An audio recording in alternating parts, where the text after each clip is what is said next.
This operation happened because the mayor, the chief, law enforcement in Port Jervis let us know that there's an issue here. And when you have this amount of what you have here in a city of 10,000 people, you have a massive mega problem. It's going beyond what we've seen. When you have weaponry like this, which is absolutely legal to a regular individual, but you couple that with somebody that's selling drugs, it's a recipe for absolute disaster. And that's why I'm here today. Because the people need to see this is what drugs brings.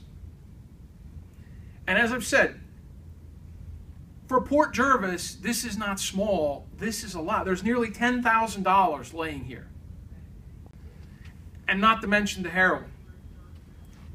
I'm here to say that we want, in the district attorney's office, to offer people rehabilitation and to offer them a chance to get their lives straight. But there comes a point, what we're seeing from Patterson and the amount, particularly that's coming here to Port Jervis, that even if you are a user, if you're going to Patterson and you're coming back and you're stepping on it and you're diluting it and you're selling it at a 230% profit margin, then you're not a candidate for rehabilitation anymore. You're a drug conglomerate in a city of this size.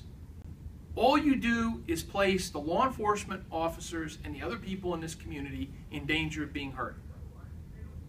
The drug laws in New York have essentially been gutted. We have judges that don't want to put people in jail because they're users. Well, they need to come here and they need to see this. They need to talk to the people on the corner. They need to talk to the mayor. They need to talk to the police chief. They need to talk to people, because at the end of the day, if this is what we get in 3 weeks in a city of 10,000, you can imagine. But here's the other product of all this. 3 deaths in the last month. One gentleman drove around the city for hours because the person with him died, and he eventually dropped them off on a corner. Am I correct? The man was dead from an overdose. Just left him on a corner. We have to do better. We have to do something.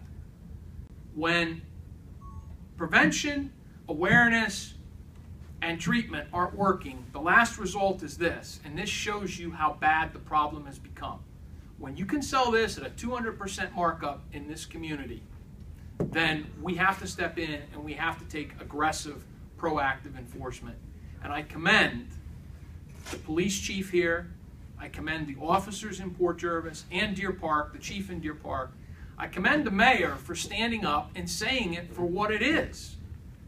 That there's an out-of-control problem here, and we're trying to get a grasp on it. We need the community's help. We need people to tell us where it's at. But today's the wake-up call.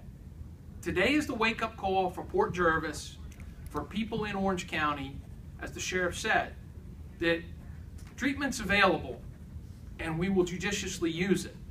But for the people bringing most of this into Orange County, into Port Jervis, treatment isn't an option. They may bamboozle the court, they may even bamboozle my office, but there's going to come a point where we can't continually say that the person uses, they need treatment, when they're coming and they're selling at this level and they're making this much profit. Think if you were in just a regular business and you could have a 230% profit margin. You're getting rich super. If I could sell cars at that, I wouldn't be the district attorney. So on the day before the citizens of this great country celebrate thanks that we were given an opportunity of freedom and prosperity by hard work and caring in America, it is unfortunate that we have to stand before you today to discuss the degradation of a society with so much promise. How much is too much for our safety? All of us are standing here today, took an oath to uphold the laws of our community, our state, and our nation.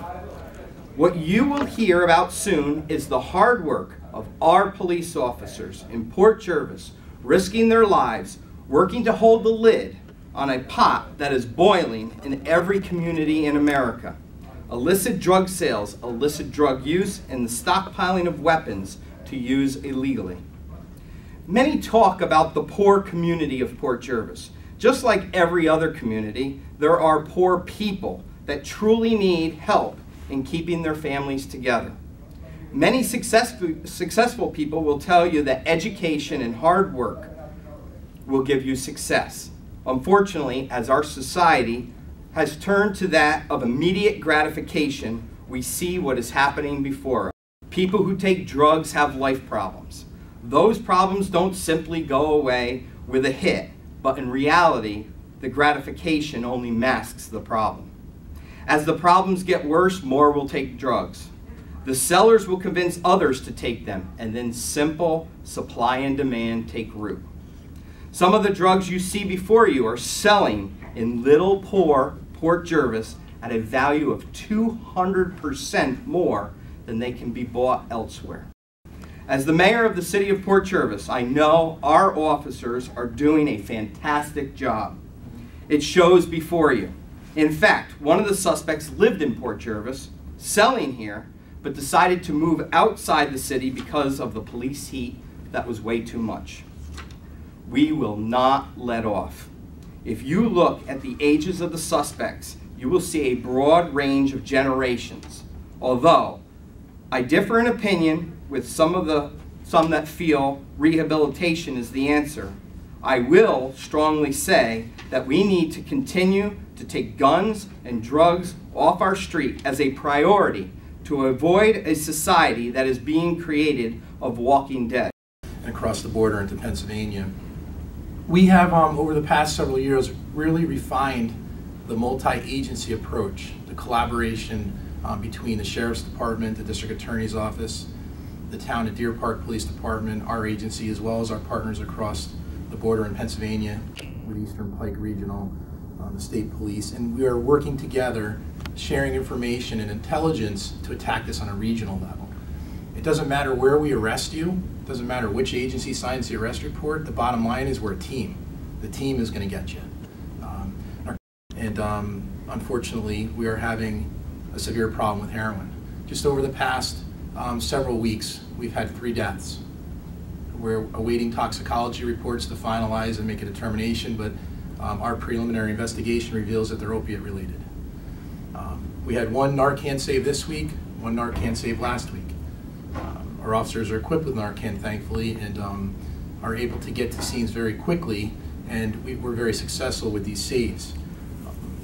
However, because of our close proximity to Paterson, New Jersey, it's becoming like a regional hub in this region, whether it's the town of Deer Park or the city of Port Jervis or outlying areas in Greenville, which border the city and the town.